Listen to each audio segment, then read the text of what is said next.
Morning सभी छात्रों का स्वागत। सामाजिक विज्ञान संसाधन एवं विकास उसके अंतर्गत कक्षा 8वीं का आप देख सकते हैं।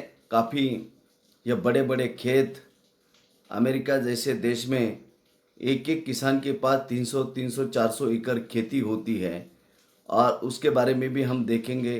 भारत में एक किसान के पास औसतन 2 एकड़ खेती होती है। अब यहाँ ये चित्र में आप देख सकते अध्याय 4 का ये कृषि भाग 3। जैसा कि हमने बताया कि इसके पहले हमने 2 वीडियो बनाए, अब ये तीसरा और इसके बाद और एक वीडियो है।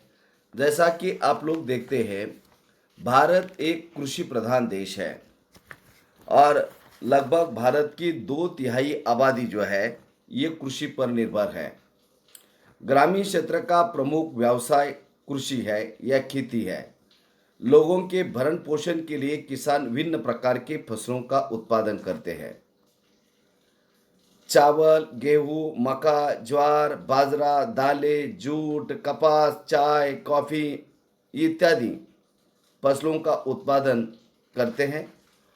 अभी इस भाग में हम इन फसलों के लिए किस प्रकार की भौगोलिक जलवायु स्थिति की आवश्यकता होती है उसके बारे में हम जानकारी लेंगे। अब देखिए, ग्रामीण क्षेत्र में आप इस तरह का चित्र अक्सर देखते हैं। अभी आप देखिए यहाँ पर मुख्य फसलें कौन कौन सी है। अब यहाँ हमारे देश की जनसंख्या इस समय 135 करोड़ के आसपास है। बढ़ती हुई जनसंख्या के लिए अनाज की आवश्यकता है। हमारे पास जितनी ज़मीन है उतनी ही ज़मीन है। अब इसमें हम ज़्यादा ज़मीन कहाँ से लाएंगे, क्योंकि वन है, पानी है, झीलें हैं, झरने हैं। तो जो भूमि हमारे पास उपलब्ध है उस भूमि में हम अलग अलग प्रकार की फसलों का उत्पादन करते हैं। फसलें कृषि आधारित उद्योगों के लिए कच्चे माल के रूप में आपूर्ति करते हैं। जैसा कि हमने अध्याय 1 में ही देखा कि गेहूं से हम रोटी तैयार करते, बिस्किट बनाते हैं, कपास से कपड़े तैयार करते हैं। तो इसी तरह विभिन्न प्रकार के उद्योगों के लिए ये कृषि आधारित जो फसलें हैं वह अन्य उद्योगों के लिए कच्चे माल की आपूर्ति करते हैं। गेहूं, चावल, मक्का और बाजरा यह मुख्य खाद्य फसलें हैं जिनका हम खाने के लिए उपयोग करते हैं। जूट और कपास ये रेशेदार फसल है और चाय और कहवा, कहवा यानी काफ़ी, ये पेय फसल है। इस तरह आप अलग अलग जो फसलें हैं इनका हमारे जीवन में क्या महत्व है इसके बारे में हमने देखा। अभी आप देखिए आगे जो चावल की फसल है, चावल की फसल के बारे में हम देखते हैं। विश्व में यह चावल मुख्य खाद्य फसल है। अब ये चावल उसका उत्पादन कहाँ होता है सबसे अधिक? जो उष्णकटिबंधीय और उपोष्ण कटिबंधीय जो क्षेत्र है वहाँ के लोगों के खाने में मुख्य चीज चावल है। आप कहीं भी विश्व में जाइए, आपको चावल खाने वाले लोगों की संख्या अधिकतर मिलेगी। चावल के लिए उच्च तापमान की आवश्यकता है। उसमें 25 से 30 अंश सेल्सियस से अधिक तापमान चाहिए। आर्द्रता यानी ह्यूमिडिटी जो है, जो वातावरण के अंदर जो बाष्प यानी पानी का अंश होने की स्थिति को आर्द्रता बोलते हैं। तो ये आर्द्रता भी चाहिए। और चावल की खेती के लिए 300 से 400 सेंटीमीटर से अधिक वर्षा की आवश्यकता होती है। यह फसल चिकायुक्त जलोढ़ मृदा जिसमें जल रोकने की क्षमता होती है, वहाँ पर यह चावल की खेती बड़ी अच्छी आती है। अभी आप देख सकते हैं जैसा कि भारत के अंदर कई ऐसे राज्य हैं वहाँ चावल की खेती की जाती है और उसमें जलोढ़ यानी जैसा कि उत्तर भारत का भाग है जहाँ गंगा ब्रह्मपुत्रा का मैदानी क्षेत्र है और जहाँ बारिश अधिक है, आर्द्रता युक्त वहाँ की जलवायु स्थिति है, तापमान अधिक है और काफ़ी ज़्यादा बारिश हो रही है, ऐसे जगह पर चावल का उत्पादन सर्वाधिक होता है। अभी आप देखेंगे कि दुनिया में सबसे ज़्यादा चावल का उत्पादन करने वाला देश है चीन और उसके बाद हमारे देश का नंबर लगता है भारत का। जापान, श्रीलंका, मिस्र, मिस्र यानी इजिप्ट, ये अफ्रीका का देश है। तो इन देशों में चावल का उत्पादन अधिक होता है। यहाँ पर अनुकूल जलवायु दशाओं जैसा कि पश्चिम बंगाल, हमारे यहाँ भारत के पश्चिम बंगाल में ये स्थिति चावल की खेती के लिए काफ़ी उपयुक्त है, क्योंकि गंगा ब्रह्मपुत्रा के मैदानी क्षेत्रों में जलोढ़ मिट्टी बहुत अधिक है। बांग्लादेश में एक वर्ष में 2 या 3 बार फसलें उगाई जाती है। मतलब जैसा रबी भी में ली जाती है, खरीफ में, और जायज़ मतलब वर्ष साल भर जो है चावल का उत्पादन किया जाता है। तो ये स्थिति है। अभी आप देखिए ये चावल की खेती के लिए किस तरह खेत आपके तैयार किए जाते हैं। अभी आप देखिए, और चावल की जब आप रुपाई या फिर उसके पौधे को आप लगाते हैं तो उस समय पानी की आवश्यकता होती है, और उसमें अधिक पानी ग्रहण करने की मृदा की क्षमता अधिक होती है। तो वह चावल की खेती बड़ी अच्छी होती है। जैसा कि महाराष्ट्र में भी आप कोंकण का क्षेत्र जहाँ वर्षा बहुत अधिक होती है वहाँ पर चावल का उत्पादन अधिक लिया जाता है, जैसा भंडारा वगैरह साइड में अधिक। जैसा आप ये देखिए चावल की कृषि या कुछ श्रमिक या किसान आप देख सकते हैं कि यहाँ चावल के पौधे को लगा रहे हैं। जैसा कि दूसरा एक प्रमुख खाद्य फसल है गेहूँ। अब गेहूँ के बारे में आप देखिए, गेहूँ के वर्धन काल में मध्य तापमान एवं वर्षा और शस्य यानी फसल कटाई के समय जो तेज धूप की आवश्यकता होती है। मतलब गेहूँ अक्सर आपने देखा होगा कि हमारे देश में दिवाली के समय यानी जब आपकी ठंडक पड़नी शुरू हो जाती है तो उस समय ये गेहूँ की बुआई होती है। और जब उसका कर्तन है, मतलब उसका जिसको हम ओम भी बोलते हैं मराठी में, जो गेहूँ जो आपका अत्यधिक जब तापमान अधिक होता है 25, 30, 35 डिग्री सेल्सियस तापमान, तो तेज धूप के कारण उसके दाने अच्छे पकते हैं। इसका विकास सुअपवाहित दोमट मृदा में सर्वोत्तम ढंग से होता है। अब यहाँ पर जो मृदा है काफ़ी अच्छी उसके लिए चाहिए, काली मिट्टी उसके लिए बड़ी अच्छी होती है, या दूसरा खादर या बांगर या जलोढ़ मैदानी क्षेत्र में गेहूं का उत्पादन अधिक होता है। दुनिया में सबसे अधिक गेहूं का उत्पादन होता है जो संयुक्त राज्य अमेरिका, यानी जो प्रेरीज प्रदेश है संयुक्त राज्य अमेरिका में, वहाँ गेहूं की खेती बड़े पैमाने पर होती है। इसलिए वहाँ पर उसको अनाज का भंडार भी उसको बोला जाता है। जैसा कि कनाडा, उसको अमेरिका के संयुक्त राज्य अमेरिका के उत्तर में आता है कनाडा। अर्जेंटीना ये दक्षिण अमेरिका का देश है। रूस, यूक्रेन, ऑस्ट्रेलिया और भारत में बड़े पैमाने पर गेहूं का उत्पादन होता है, और अक्सर लोगों के खाने में गेहूं की रोटी और गेहूं चावल, ये 2 चीज़ें अक्सर आपको खाने वाले लोगों की तादाद मिलती है। और हमारे देश में शीत ऋतु में गेहूं का उत्पादन लिया जाता है या फसल बोई जाती है। अब यहाँ देख सकते हैं आप ये गेहूं का शस्य कर्तन काल, जैसा गेहूं पकने के बाद गेहूं का ये बड़े बड़े हार्वेस्टर जैसे मशीन के द्वारा गेहूं के जो है उसको बनाया जाता है। इसके अलावा आप ये मिलेट, ये मोटे अनाज के रूप में भी जाने जाते हैं। अब ये मोटे मिलेट ने क्या है, जैसा गेहूं, बाजरा, ज्वार है ना, इस तरह के मोटे अनाज वाले, तो ये कम उपजाऊ और बलुई मृदा में उगाई जा सकती है। मतलब इसके लिए बहुत ज़्यादा बारिश की आवश्यकता नहीं होती है, और इसके लिए बहुत अच्छी ज़मीन होनी चाहिए ऐसा भी नहीं है। ये फसल कम वर्षा, उच्च से मध्यम तापमान, पर्याप्त सूर्य प्रकाश, इनकी आवश्यकता उसके लिए होती है।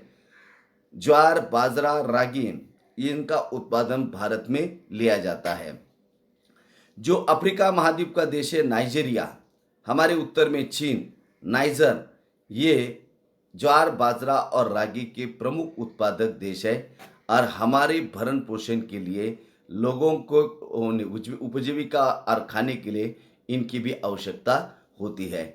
अभी अक्सर आप लोग देखे होंगे कि बाजरा का देखा होगा, उसका जो है काफ़ी लंबा लंबा ये कनिस होता है, उसके अंदर दाने होते हैं, और उसका उत्पादन राजस्थान में, महाराष्ट्र में बाजरा का उत्पादन काफ़ी ज़्यादा होता है। इसके बाद आप देखिए मक्का। मक्का ये भी, इसके लिए जलवायु स्थिति मध्यम तापमान की आवश्यकता होती है। वर्षा, इसके लिए बहुत ज़्यादा वर्षा की आवश्यकता नहीं, लेकिन तेज़ धूप की आवश्यकता होती है। और मक्का का उत्पादन सबसे ज़्यादा उत्तरी अमेरिका में होता है। इसके लिए सुअपवाहित उपजाऊ मृदा की आवश्यकता होती है, मतलब इसके लिए भी मृदा अच्छी होनी चाहिए। जैसा उत्तर अमेरिका, ब्राज़ील, ब्राज़ील ये दक्षिण अमेरिका का देश है। चीन, रूस, कनाडा, भारत और मैक्सिको, मतलब यूनाइटेड स्टेट्स ऑफ अमेरिका के दक्षिण में मैक्सिको देश आता है और वहाँ पर मक्के का उत्पादन होता है। जैसा कि मक्के को कॉर्न के नाम से भी जाना जाता है। और ये मक्के के कनीज या मक्के के दाने ये अलग अलग रंगों के होते हैं। पीले, अक्सर हमारे यहाँ महाराष्ट्र में आपने देखा होगा वाइट कलर के और येलो यानी पीले कलर के आपको मक्के के जो दाने हैं वह मिलते हैं। या मक्के की कृषि, आप लोग गांव में रहते तो आपको मालूम होगा, आपने मक्का भी देखा होगा कि यह मक्के के खेती या मक्के का पौधा आपने देखा होगा, बड़ा लंबा सा, उसको कनीज भी आता है, तो आप लोगों ने ये देखा होगा। इसके अलावा ये कपास, आप विदर्भ में रहते हैं तो काफ़ी आप कपास से परिचित है। कपास का पौधा भी आपने देखा है और जो उसका कपास जो पौधे को होता है वो भी आप लोगों ने देखा है। अब इसकी वृद्धि के लिए उच्च तापमान की आवश्यकता होती है। 30 से 35 डिग्री सेल्सियस तापमान की आवश्यकता होती है। हल्की वर्षा 100 से 200 सेंटीमीटर की वर्षा कपास की खेती के लिए आवश्यक होती है। 200 से लेकर 210 पाला रहित दिन, मतलब 5-6 महीने जो है पाला रहित दिन और तेज चमकीली धूप की आवश्यकता होती है। और ये काली और जलोढ़ मृदा में सर्वोत्तम उगती है। कपास सबसे अच्छी होती है जो विदर्भ में, गुजरात में यानी महाराष्ट्र में, और जो जलोढ़ मृदा का भाग है वह कपास का उत्पादन अधिक होता है। आपको मालूम है कि मुंबई और अहमदाबाद, सूरत में सबसे ज़्यादा कपड़े मिलों का निर्माण सबसे पहले वही हुआ है, क्योंकि किसी भी प्रकार का उद्योग स्थापित करने के लिए आपको कच्चे माल की आवश्यकता होती है। अब कपड़ा जो उसके रेशे तैयार करने हैं तो उसके लिए कपास की आवश्यकता है। तो कपास ये आसपास, जैसा कि गुजरात और महाराष्ट्र के विदर्भ के क्षेत्र में, खानदेश के क्षेत्र में कपास का उत्पादन अधिक होता है और कच्चा माल, तो इसलिए ज़्यादातर फैक्ट्रियाँ वहाँ पहले से वहाँ लगी है। हालांकि उसका और भी दूसरा भी कारण है, उष्ण और दोमट प्रकार की जो जलवायु स्थिति होनी चाहिए। जैसा मुंबई के लिए, वहाँ पर व्यापारी मुंबई जो है व्यापार करने के लिए तटवर्ती क्षेत्र है, मजदूर सस्ते मिलते थे और इसलिए जो कपास या कपड़े बनाने का क्या बोलते हैं मिल सबसे ज़्यादा मुंबई, सूरत और अहमदाबाद में है। अब यह कपास का उत्पादन सबसे ज़्यादा कहाँ होता है? चीन, संयुक्त राज्य अमेरिका, भारत, पाकिस्तान, ब्राज़ील, मिस्र, यहाँ पर आपको ये सबसे ज़्यादा बड़े उत्पादक देश है। सूती वस्त्रोद्योग के लिए एक महत्वपूर्ण कच्चा माल के रूप में इसका कपास का उपयोग किया जाता है। जो कपड़ा बनता है आपका कपास से बनता है। अभी ये चित्र जो है अक्सर आप लोगों ने देखा होगा। ये देखिए, जो कपास का पौधा है वो कपास का बोंड आप देख सकते हैं, जो उसके वर्धन काल के समय तापमान काफ़ी ज़्यादा होना चाहिए। अब ये पटसन, इसको सुनहरा रेशा के रूप में भी जाना जाता है। ये जलोढ़ मतलब जैसा कि हमने देखा कि जो पश्चिम बंगाल और बांग्लादेश, वहाँ पर पटसन का उत्पादन सर्वाधिक होता है, क्योंकि पटसन की जो फसल है ये जलोढ़ मृदा में सबसे अच्छी तरह आती है और इसके लिए उच्च तापमान की आवश्यकता है। मतलब 30 से 35 डिग्री सेल्सियस तापमान, लगभग 25 से 30 अंश सेल्सियस तापमान से अधिक होना चाहिए। भारी वर्षा की आवश्यकता है और आर्द्र जलवायु की आवश्यकता है। और यह सभी जलवायु और भौतिक स्थिति बांग्लादेश और पश्चिम बंगाल में सबसे अधिक अच्छी इस फसल के लिए मिलती है। और इसलिए पटसन का सर्वाधिक उत्पादन जो भारत में, पश्चिम बंगाल में और पूरे विश्व में सबसे अधिक बांग्लादेश में होता है। यह फसल उष्णकटिबंधीय क्षेत्रों में आती है और भारत और बांग्लादेश पटसन के सबसे बड़े उत्पादक है। आपको मालूम होगा जो हमारी बोरी होती है, बारदाने की बोरी, पोते, यह आपकी पटसन की बनी होती है। इसके अलावा यह कॉफ़ी के लिए गर्म एवं आर्द्र जलवायु, गर्म और आर्द्रता चाहिए वातावरण के अंदर, सुपवाहित दोमट मृदा की आवश्यकता होती है। यह फसल की वृद्धि के लिए पर्वतीय ढाल की आवश्यकता होती है। इसलिए भारत में भी इसका उत्पादन होता है, जो नीलगिरी पर्वत श्रेणियों की पहाड़ी। और दूसरा सबसे अधिक विश्व में यदि कहा उसका उत्पादन होता है कॉफ़ी का, वो होता है ब्राज़ील। ब्राज़ील दुनिया का, जो दक्षिण अमेरिका का ऐसा देश है जो विश्व भर के देशों को लगभग 70% कॉफ़ी का निर्यात करता है और ब्राज़ील की अर्थव्यवस्था कॉफ़ी पर निर्भर है। अब इसके बाद आता है कोलंबिया देश। तो इस तरह कॉफ़ी के बारे में भी आपने देखा, उसके जो रोचक तथ्य है। तो कॉफ़ी के पौधे की खोज किसने की? कॉफ़ी की खोज के विषय में विभिन्न कहानियां प्रचलित है। लगभग 850 ई में काल्दी नाम का एक अरबवासी जो बकरी चराने वाला था, अपनी बकरियों की अनोखी उछल कूद और हरकतों को देखकर वो परेशान था। वो बकरियां उन पत्तों को खाती थी और उसके बाद जो है मस्ती करती थी, उछल कूद करती थी। एक दिन उसने भी उस सदाहरित पौधे की फलियों को चखकर देखा जिन्हें उसकी बकरियां प्रतिदिन खाया करती थी। उसने आनंद के भाव का अनुभव करने के बाद अपनी खोज के विषय में संसार को काल्दी ने बताया। तो उसमें जो रोबस्टा प्रकार का और है, जैसा अभी आप देखिए चाय। चाय तो सभी लोगों को मालूम है, आपके सभी, या हम सुबह सुबह जब उठते हैं तो हम लोग चाय पीते हैं और चाय पीने के बाद जो है थोड़ा ताज़ा तरीन लगता है। बागानों में उगाई जाने वाली ये पेय फसल है। जैसा कॉफ़ी और चाय, ये दोनों पेय फसल है जिसका हम पीने के लिए उपयोग करते हैं।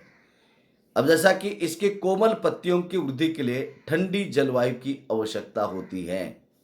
वर्ष भर, अभी आप देखेंगे ये वर्ष भर समवितरित उच्च वर्षा की आवश्यकता होती है।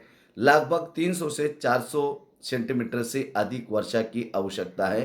अपवाहित दोमट मृदा और इसके लिए मंदा ढाल की आवश्यकता है। दार्जिलिंग की पहाड़ियों पर भारत में सर्वाधिक चाय का उत्पादन होता है। पत्तियों को चुनने के लिए अधिक संख्या में श्रमिकों की आवश्यकता होती है।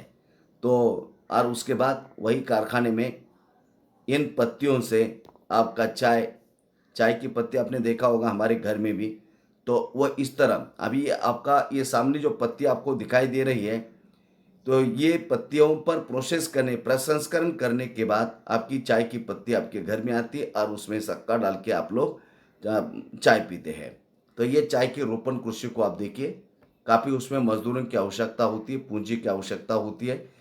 तो ये चाय, और उसके बाद आपका भाग 3 समाप्त होता है और एक इसका भाग है, आप उसको देखिए। आप इस वीडियो को देखिए, सब्सक्राइब करिए, लाइक करिए। धन्यवाद।